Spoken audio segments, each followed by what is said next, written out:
Цял живот гледам болни хора. Гледах 20 години една германка, която почина скоро. Гледах майка си, баща си, брат си. Кой ли не гледах и в момента това правя и в Швейцария.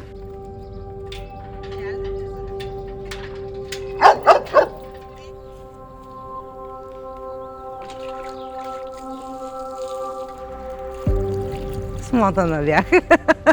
Наистина бях смотана. Каква бях? Живеех на квартира, на една, на друга, на трета. Мъкнахме багажи. Живеехме много добре с бившия ми мъж, който почина и той. Ама ние бяхме вече разведени, той почина миналата година. Всичките пари от сватбата похарчихме по живота. Така, живеехме на бързи обороти. Тето ми пътуваше с майка си на автостоп. И той си спомня даже къде е, в коя лада, как спукали гумата и как.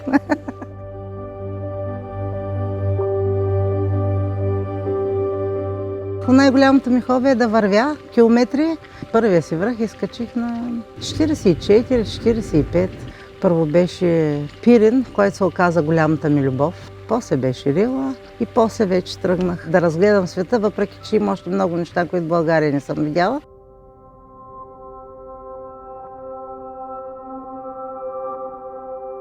Камино беше мечтата ми. И много бързо, един дъждовен юлски ден, една приятелка беше вкъщи и беше толкова отчаяна, защото е от Перник, как няма да ходим днеска на плаж. И аз влязах и си купих билет за Париж и викам, докъде води дъждовния ден.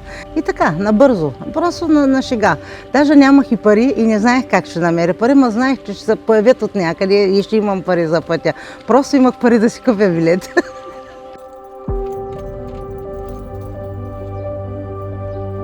Пътя е не да го споделиш с някой, път е да останеш сам със себе си. Исках да го извървя заради сина си, защото той е едно такова диване, ето 1 милион глупости е направил в живота си и всъщност за него вървях малко пътя. Малко за себе си, малко за него. Казват, по Камино се случват чудеса. На Камино аз плаках от нищото, както си вървях, сълзите ми потекоха, може би някакво вътрешно пречистване имало. Веднъж си носих един банан за обяд и погледнах, банана паднал някъде. Загубила съм го някъде по пътя, а съм гладна и няма никакви албергата, няма нищо по пътя. И си казвам, Господи, една смокиня ми прати сега или някакво грозди. Точно след 5 минути имаше една огромна смокиня пред мен с много смокини.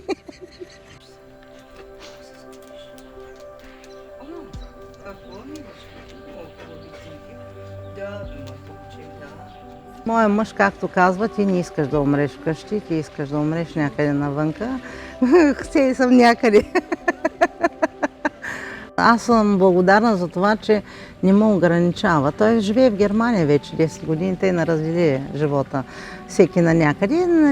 Виждаме се, събираме се отпуските, но той е човек спокоен. Неговия живот е на работа вкъщи, пред телевизора, в урната, какво ще ядем.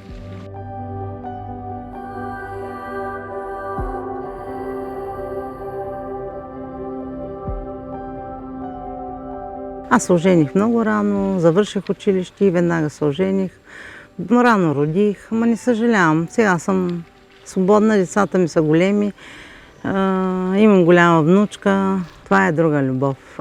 Любовта към внучката, към внуците е осъзната любов. Внучката ми много често в началото викаш, баба, айде се къпим двейки и въртиме. Тук имаш татуировка, тук имаш татуировка. Нали, беше интересно и се си татуира някакви такива временни и аз казвам, баба, ще заведе да ти направим истинска. Пък Сахан вика, само той трябва да направиш. Първата я направих на 48 години, като се върнах от пътя Камино. За да не си загубя мидата, както всички хора я губят, реших да я татуирам. После си го гледах като бижу, то става заразно, реших да си татуирам пътя, после се татуирах тук, после имам тук, имам тук. Казва, че пеперудата е свобода, аз обичам пеперуди много. Тук имам планина татуирана, имам жаба, тя носи пари, аз събирам жаби и реших да си я татуирам. Па може да стане принц някой ден.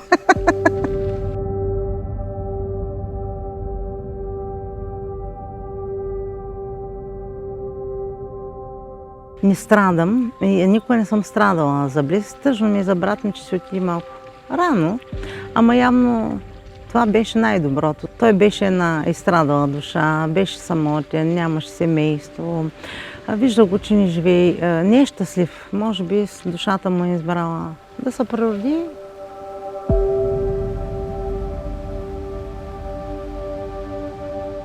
Още като бях ученичка, майка ми казваше какво ще кажат хората. Ма викам, не ме интересуват хората, какво ще кажат. Оставете ме, намира живота си мой. Никога не съм рубувала на това. Даже като пушех цигари, бях първата жена сигурно в града, дето вървеше цигарата и пушеше. И бившия ми мъж казваше, аз запаля и ти запалиш. Може ли да си така, като... Гледай си работа, не ме интересуват хората. И приятелките ми познати, Бълчик ме познах, като дойда от гръб в гръб, отдалеч, като видят жена с цигара, знаеха, че съм аз.